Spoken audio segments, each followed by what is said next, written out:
யாராவது ஒருத்தர் நம்ம மனச கையாளுறாங்களா அப்படின்னு எப்படி கண்டுபிடிக்கிறது? சார் கண்டிப்பா கண்டுபிடிக்கலாம். நெறைய விஷயங்கள் இருக்கு. ஸோ அது நேரம் கருதி சில விஷயங்கள மட்டும் நம்ம இங்க வந்து பார்ப்போம். ஸோ இந்த வீடியோ பார்க்குற அவங்களும் சரி, நீங்களும் சரி, சில நேரம் நம்ம சில விஷயங்கள பண்ணோம். நம்ம ஏன்டா இத பண்ணோம்? நம்ம எதுக்காக இத பண்ணோம்? யாருக்காக இது பண்ணோம்? அப்படின்னு நமக்குள்ளேயே சில நேரம் அந்த கேள்விகள் ஓடிக்கிட்டே இருந்திருக்கும். இதுக்கு பின்னாடி ஆராய்ஞ்சு பார்த்தீங்கன்னா, நம்மளையே அறியாம மத்தவங்களுடைய தூண்டுதல், அவங்களோட இன்ஃப்ளூயன்ஸ் ஆதிக்கத்தின் காரணமா தான் நம்ம அந்த வேலைய வந்து செஞ்சிருப்போம்.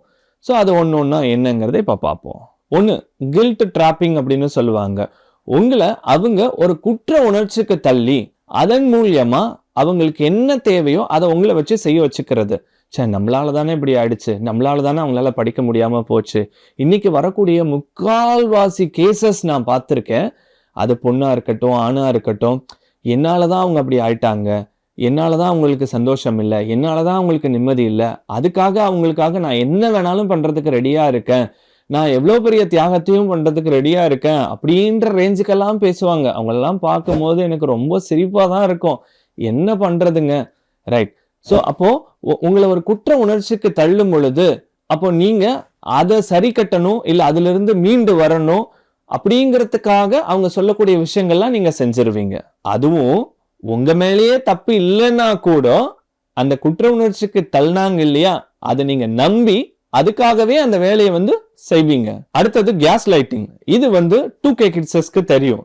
கேஸ் லைட்டிங் அப்படிங்கிறது உங்க மேலேயே உங்களுக்கு ஒரு சந்தேகத்தை ஏற்படுத்துறது. அது உங்களோட நாலேஜ் மேலேயா இருக்கலாம், உங்களோட ஞாபகத்தின் மேலேயா இருக்கலாம், உங்களோட திறமைகள் மேலேயா இருக்கலாம். ஸோ அப்படி ஒரு சந்தேக உணர்வை ஏற்படுத்திட்டோம் அப்படின்னு சொன்னா, அப்போ நம்ம என்ன பண்ணுவோம்? ஆட்டோமேட்டிக்கா மத்தவங்க சொல்றதா நம்ம வந்து கேட்போம். அந்த ஒரு கான்பிடன்ஸ் இல்லாம போயிடும். அந்த கான்பிடன்ஸை உடைச்சு விட்டுருவாங்க. அப்போ நமக்கு எங்கேயுமே போக தெரியாது. நம்ம பண்ணா நம்ம வந்து முடிவு பண்றது சரியா இருக்காது. நமக்கு எதுவுமே தெரியாதுங்கிற ஒரு இடத்துக்கு தள்ளி விட்டுருவாங்க. அப்ப ஒண்ணு அவங்களை கேட்டு நம்ம பண்ணக்கூடியதா இருக்கும். அவங்களை கேட்டுங்கும் போது அவங்க என்ன நினைக்கிறாங்களோ, அவங்களுக்கு என்ன பிடிக்குதோ அதை தான் நம்ம வந்து சொல்லுவாங்க. அதை தான் நம்ம வந்து செய்வோம். உதாரணமா சொல்லணும்னா, அது எப்பவுமே நடந்திருக்காது. ஆனா அவங்க வந்து ஓவர் ரியாக்ட் பண்ணுவாங்க அந்த விஷயத்துக்கு. சோ அதன் காரணமா அவங்களோட ஓவர் ரியாக்ட பார்த்து ஒருவேளை அவங்க சொல்றது சரியா இருக்குமோ அப்படின்ற உங்களை நீங்களே சந்தேகப்படக்கூடிய அளவுக்கு அவங்களோட நடவடிக்கைகள் வந்து இருக்கும். அடுத்து வித் ஹோல்டிங் இன்ஃபர்மேஷன்ஸ்.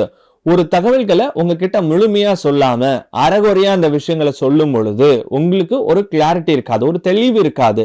அப்போ உங்களுக்கு அந்த விஷயங்கள் முழுசா புரியல அப்படின்னா, அப்போ உங்களுக்கு மத்தவங்களோட சப்போர்ட் வந்து தேவைப்படும். அந்த நேரத்துல அவங்க தான் உங்க கூட இருப்பாங்க. அப்போ அவங்க கிட்ட நீங்க கேட்கும் போது அதுக்காக ஓகே நான் உனக்கு இது பண்ணித்தரேன், எனக்காக நீ இது பண்ணு, அது பண்ணு அப்படின்னு அவங்களோட வேலைகளை உங்க மூலியமா இந்த ஒரு காரணத்துக்காக செய்ய வைப்பாங்க. அடுத்து பிளேம் ஷிஃப்டிங்னு சொல்லுவாங்க. குறை சொல்றது. குறை அவங்க கிட்டே இருந்தாலும் அந்த குறைகள்லாம் உங்ககிட்ட தான் இருக்கு. அவங்களோட ரெஸ்பான்சிபிலிட்டிஸ், பொறுப்புகள், அவங்களோட கடமைகள் எல்லாம் மறந்துட்டு உங்க மேலதான் தப்பு இருக்கு அப்படிங்கிற இடத்துல அவங்க திரும்ப திரும்ப குறை சொல்லிக்கிட்டே இருக்கும் போது நமக்கு நம்ம மேலேயே ஒரு சந்தேகம் வர ஆரம்பிக்கும் இல்லையா? அது எது வரைக்கும் போகும் அப்படின்னா, நீங்க தப்பே பண்ணலனாலும் மன்னிப்பு கேட்கிற வரைக்கும் அந்த இடத்துக்கு வந்து நகர்த்திக்கிட்டே இருப்பாங்க. குறை சொல்றதுங்கிறது நிக்கவே நிக்காது. அடுத்து லவ் பாம்பிங் அண்ட் வித்ட்ராயிங்னு சொல்லுவாங்க. அதாவது ஆரம்பத்துல அளவுக்கு அதிகமான அன்பு, பாசங்கள் எல்லாமே கொடுத்துருவாங்க. ஒரு கட்டத்துல அவங்க நீங்க இல்லைன்னா அவங்க இல்ல அப்படின்ற இடத்துக்கு கொண்டுட்டு போய் விட்டுட்டு அதுக்கப்புறம் என்ன பண்ணுவாங்க அப்படின்னு சொன்னா, அதே மாதிரி நான் வந்து பழகணும், அதே மாதிரி நான் இருக்கணும்னா எனக்காக இது பண்ணு, அது பண்ணு அப்படிங்கிற இடத்துக்கு உங்களை தள்ளி விட்டுருவாங்க. சோ என்னைக்குமே கண்மூடித்தனமா நம்ம ஆரம்பத்துல நம்பக்கூடிய விஷயங்கள் அதுவே நமக்கு வந்து பேக் ஃபயர் ஆகும். சோ அதுதான் இங்க ஆரம்பத்துல அளவுக்கு அதிகமான அன்பு பாசங்களை கொடுத்துட்டு பின்னாடி அந்த அன்பு பாசங்களுக்காக உங்களை பகடக்காயா பயன்படுத்துவாங்க. அடுத்து கன்ஃபியூசிங் கம்யூனிகேஷன்ஸ். அதாவது சொல்ல விஷயங்களை மாத்தி மாத்தி சொல்றது, தப்பான ஃபால்ஸ் இன்ஃபர்மேஷன்ஸ் வந்து கொடுக்கறது. அப்போ இதை நம்புறதா வேணாமா, சொல்றது சரியா இருக்குமா இல்லையா அப்படிங்கிறது உங்களுக்குள்ளேயே ஒரு ஒரு ஒரு பயம், ஒரு அச்ச உணர்வு வந்து ஏற்படும். அண்ட் தென் அப்பவுமே உங்க மேல ஒரு நம்பிக்கை இல்லாம போறதுக்கு அதுவுமே ஒரு வழிவகை செய்யும். அடுத்து ஐசோலேஷன். ஸோ ஐசோலேஷன் அப்படிங்கிறது உங்களை தனிமைப்படுத்துறது அப்படின்னா உங்க ஃபேமிலி, ஃப்ரெண்ட்ஸ், ரிலேட்டிவ்ஸ்.